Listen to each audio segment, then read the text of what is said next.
Hi, this is Ron Darling. This is Skip Lockwood. Hi, I'm Ron Swoboda of the 69 New York Mets, and you're listening to MetsMusings with Gary Mack.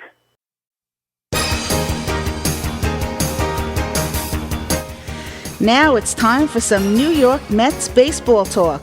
Here's Gary Mack bringing you the latest news and analysis from Mets Nation and the world of baseball on another edition of MetsMusings.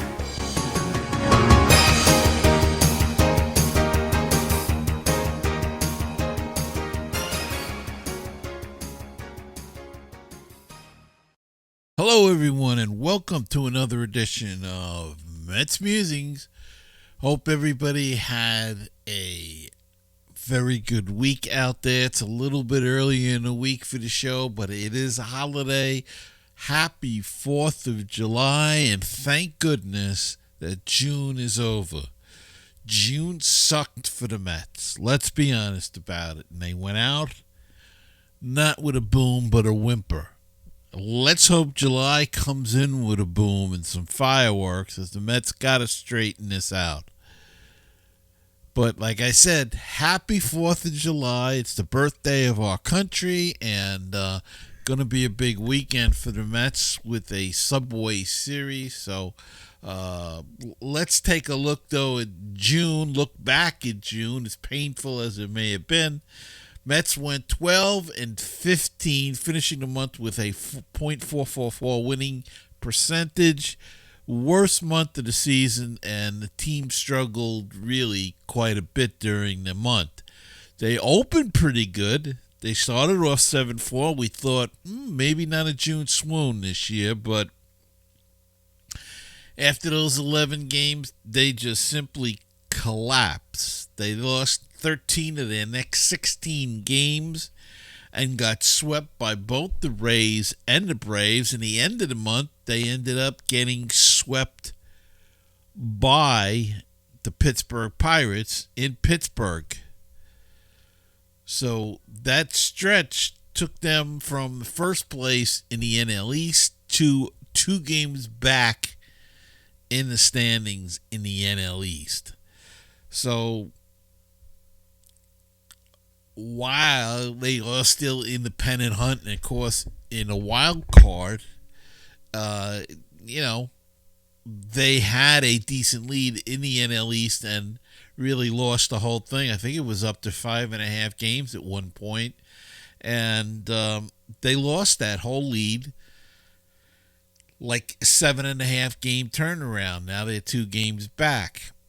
However, on the bright side, they are only 2 games back. Philadelphia's been struggling towards the end of June as well. So there is that. But this team's got to straighten it out. The pitching has absolutely collapsed. And not just the starting pitching. The bullpen has collapsed.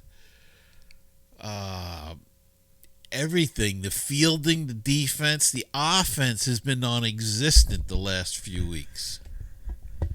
They'll have one good game and score a lot of runs perhaps, and then can't do a thing the rest of the series.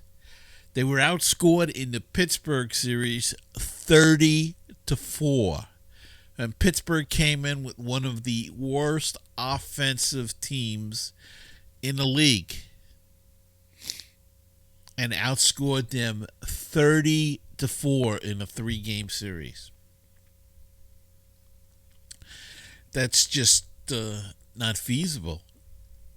And I'm not the only one that's upset about June and how this team is playing. Got an email from my good buddy Jeff Cohen. I'm going to read it to you right from the email. I am writing this on Tuesday, July 1st, before the Mets take on the Brewers at Citi Field. When you read this, I'm hoping the Mets have won a few games because this current stretch has been absolutely putrid. Here is a rhetorical question for you. How can the Mets get swept in Pittsburgh and not face Paul Skeens? And to get blown out by a team which scores the least number of runs? I know it is baseball and anything can happen. After all, the saying goes, that's baseball, Susan. But this was more than a slap in the face. It was a punch in the gut. Look, we all know that teams have ups and downs, and lucky for the Mets, they played so well up into mid-June that they could withstand a losing streak, but not a losing tsunami. Atlanta had their losing streak at the very beginning of the season. Even the Phillies have had their losing streak. It is time for the Mets to get out of this funk. The lineup 6 through 9 is just not good. The team highly ranked prospects have not done the job. Alvarez, Maurizio, Batty, even Vientos have not pitched in when needed. The team absolutely sucks with runners in scoring position. It is home run or bust. Heck, they hit during this bad stretch 15, count them, 15 solo home runs. How is that even possible? And that's an excellent point. 15 solo home runs, not one with a man on base. Is it me, or is it every time there are runners on base with less than 2 outs, you know a double play is coming? Mets are in top third of hitting into double plays, ranking 10th out of 30. I can't believe that they are that low. We can all point to the pitching, and that is true, but can't win if we don't score. Speaking of pitching, the moment Kodai Senga went down, the fortunes changed for the Mets. But the starters don't go deep in games, and nowadays 6 innings is considered deep. Strain on the bullpen is starting to implode it. Enough ranting. I know you get my gist. I do have one suggestion for you. You should stop showing and talking about the starters. Just call them the pitcher who is beginning the game, because you know they will pitch 4 or 5 pitches. I know when asked who is pitching for the Mets, I answer, who isn't pitching? That's an excellent point as well. Because maybe instead of probable pitches, just a probable starters. How's that, Jeff? Should we put it that way or what? We're not going to be doing that today, but thank you so much for your letter. And see, a lot of people are upset about this start and this month of June, so things got to get better. And, of course, the injury bug struck again. We'll have more of that in just a little bit. But they lost another pitcher, and this time they lost one for the year. However, they will be getting people back. So, but there's no two ways to sugarcoat it. June sucked. It was a terrible month again. I don't know what it is with June with the Mets. The last few years, the last year wasn't as bad, but the year before they collapsed. This year they kind of collapsed. Now it's time to get it back into shape. They have a chance. It is 2 weeks from the All-Star game, which means they have, I think, 12 more games. And, of course, they get hurt last night with the rain, so now they have to play a day-night doubleheader today. But against the Milwaukee Brewers, but that's the way it goes sometimes, and you have to just roll with those punches. So, bottom line is that they need to improve. They need to improve offensively, defensively, and pitching on both ends of it, starting and relieving. It looked like they had turned the corner against Atlanta and then went to Pittsburgh and got absolutely hammered. Just battered all over the place. So,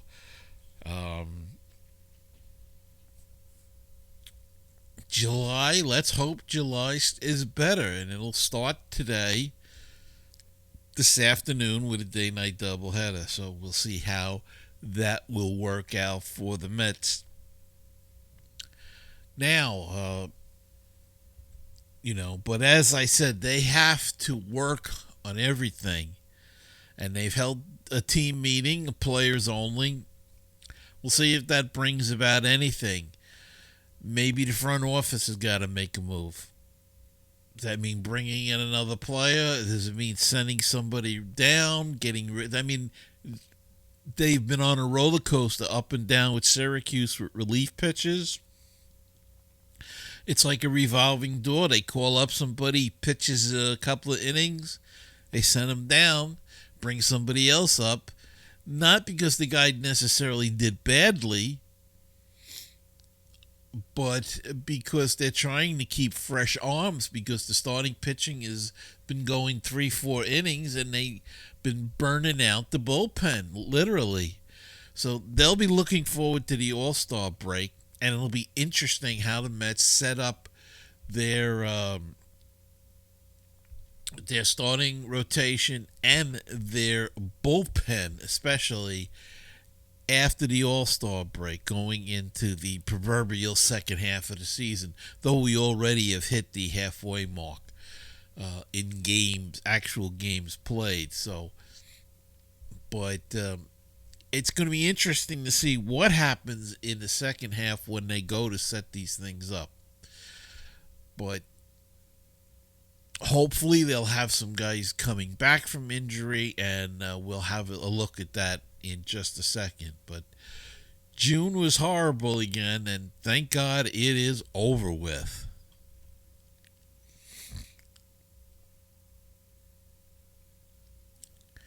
All right, now it's time for the injury update. An MRI revealed a ruptured left Achilles for right-handed pitcher Griffin Canning, ending his season. He's out until next year.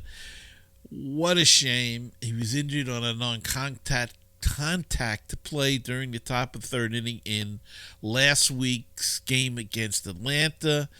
He induced a ground ball to the infield. He stepped off the mound and immediately went to the ground in pain. With a ruptured Achilles, they tried to operate as soon as possible. He underwent surgery on Friday and was placed on the 60-day injured list. What a big loss.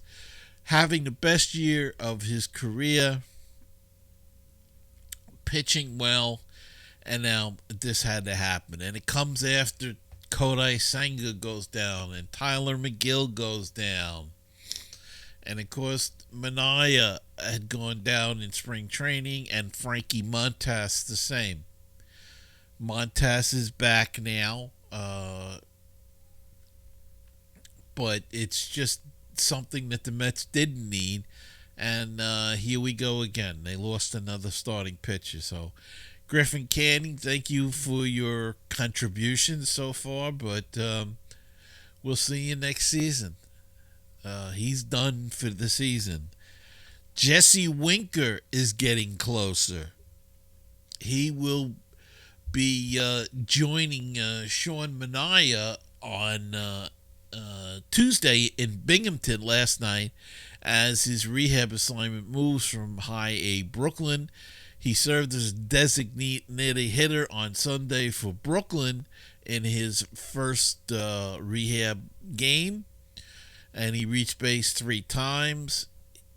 Carlos Mendoza, the Mets manager, said the plan for him is to play on Tuesday and Wednesday before getting a day off on Thursday. After the day off, Winker could potentially advance to AAA Syracuse for the final step of the rehab.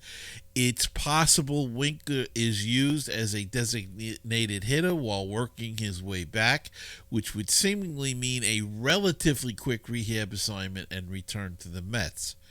So Winker could be back relatively quickly, so we'll be getting another bat back at least, and he could spark the lineup. He'll definitely lengthen it. And Mets left-handed Sean Manaea, whose rehab was delayed a bit due to a loose body in his elbow, was set for his next rehab start. As we said, he's expected to take the ball for AA Binghamton on Wednesday. That's today. And that's just over a week after he was shut down for 48 to 72 hours due to the elbow issue. They want to see if he can pitch through the issue after he received the cortisone shot, and he'll probably need surgery in the offseason to remove the loose bodies in his elbow, but they want to see if he can pitch through it. A lot of guys pitch through this kind of stuff unless it starts locking you up, but lots of guys go through the season pitching with loose whatever in their elbow, so they're going to see how he works out with that. Manaea is expected to throw around 45 to 50 pitches during this outing, so he could possibly be back after the All-Star break. Kodai Senga, who has been out since injuring his hamstring on June the 12th, faced hitters on Sunday during an up-and-down live bullpen session. Manager Carlos Mendoza said. Mendoza added that Senga is scheduled to throw another bullpen session on Wednesday, which will include some fielding practice for the right-hander, and they are targeting July 7th as a possible start to a rehab assignment. So Kodai Senga could start his rehab assignment July 7th. Let's see, the All-Star game is what, the 15th or 16th? He's definitely not going to be back before the All-Star game. It's the 15th, so he could possibly be back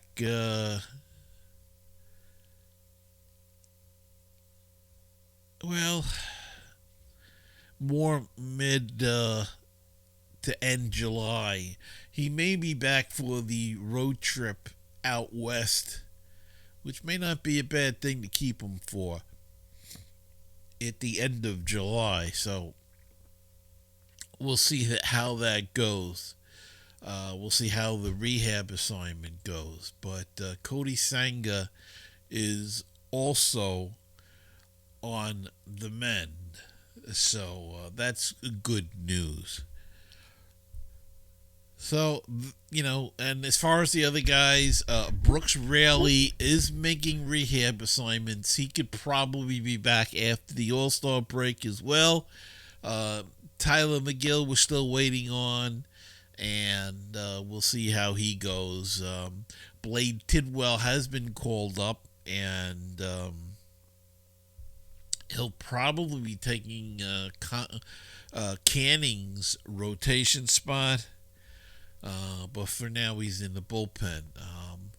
It may get to the point where maybe they should just bring up McLean and Sproat and throw them into the rotation and let them go and see what they can do. I mean, can they do any worse than what's happening now? These guys are only going 3 or 4 innings, and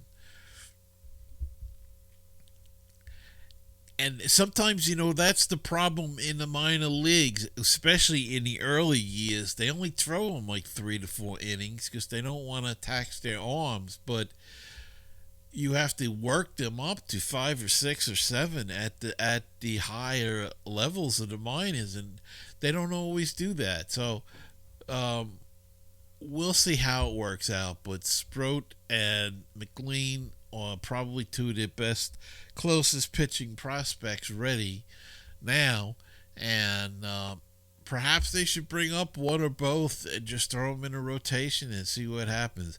A lot's going to depend on how July goes. If they get off to a good start, or whether or not they don't. If they get off to a bad start and fall further back in this race,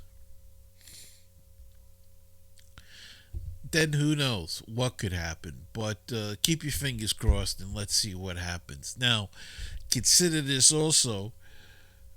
The one bad thing about the Mets swoon, and we said the good thing was that they're still in the race for the NL East. They're only 2 games back, or 2.5 games back. I did not look at the standings. And that Philadelphia has not been playing well either. which means that both teams are coming back to Atlanta. And what I mean is they're keeping Atlanta in the race.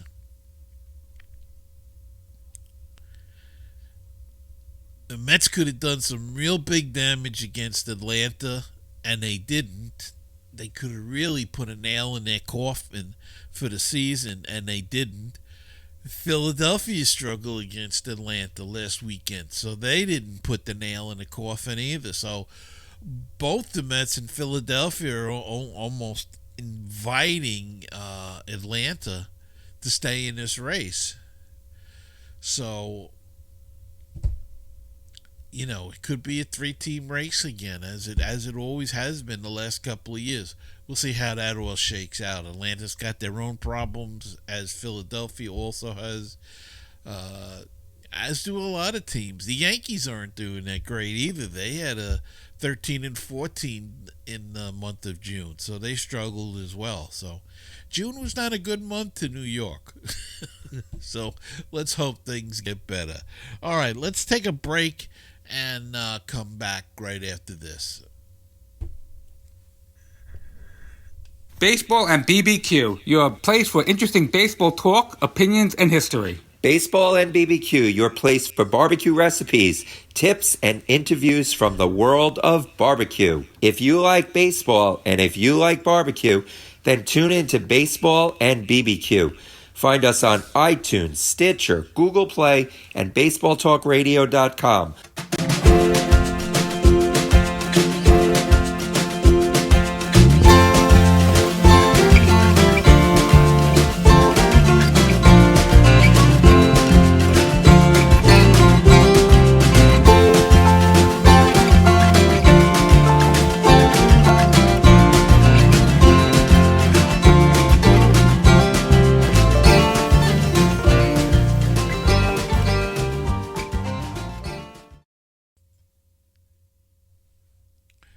Okay, and we're back, and now it's time to go down on the farm.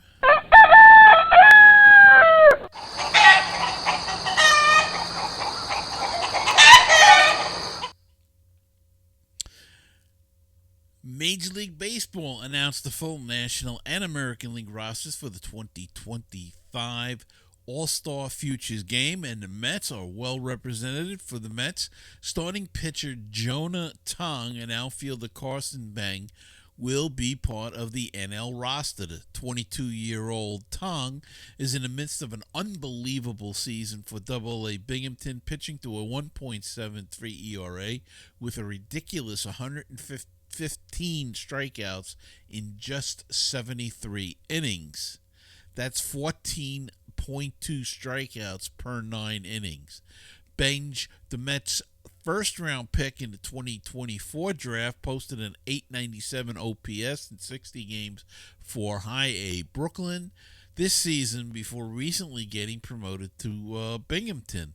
The early returns have been pretty solid for the center fielder, who has a .742 OPS over his first 5 games at the Double-A level. So those two guys that we've been talking about throughout the season are going to be in the All-Star Futures game. So that should be interesting to catch those guys playing. And Jonah Tong looks like the real deal, as does Carson Bange. So two very high bright spots. And please, David Stern, don't trade Carson Bange or Ryan Clifford like they traded Pete Crow Armstrong. Remember, the previous regime traded Pete Crow Armstrong for Javier Baez and Trevor Williams, and I think that was it. And Pete Crow Armstrong has grown into a star now. So let's hold on to this number 1 pick. He seems like the real deal. You hit it good with Pete Crow Armstrong, and then you traded him away. And I understand they were going for it. They wanted the offense and the defense, I guess, but Javier Baez did not work out here in New York. And Pete Crow Armstrong is working out beautifully in Chicago. So Chicago got the steal there. I hate to say it, but they got the better of the deal. Let's take a quick look at the standings in the minor league. Syracuse is 5-1 in the second half. Tied for first. They have a 1/2 game lead. Binghamton is 4-2. They are in second place, a game behind in their division. Brooklyn is 7-2, and they're in first place, holding on to a slim half-game lead. St. Lucie is 7-3. They're also in first place. They're hanging on to a 1-game lead, so good on for them. And then bringing up the rear is the Florida Complex League Mets. They are 15-24 in last place. They have a 9.5 game deficit to make up if they want to get into this race. So that is the standings in the minors, and that's our report for this week from the farm.